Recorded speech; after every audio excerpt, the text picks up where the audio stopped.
Mungkin bisa dijelaskan sedikit mengenai kegiatan yang dilakukan pada hari pertama. Ya. Terima kasih. Hari ini kita melakukan visit ke kantor pusat pemerintahan, termasuk memeriksa ruang kerja, dan juga kita melakukan inspeksi ke beberapa ruangan di sekretariat Pemkab Aceh Timur.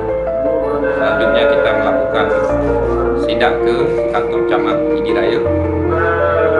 Hari ini merupakan awal permulaan kami melakukan start kerja sebagai Bupati dan Wakil Bupati Aceh Timur, dan kami menemukan beberapa pegawai kita tidak masuk kantor, dan tadi sudah saya minta Pak Sekda untuk menyerahkan absensi bagi yang tidak masuk kantor karena kunjungan kita atau sidang kita lakukan itu masih pagi hari ini ya, walaupun alasan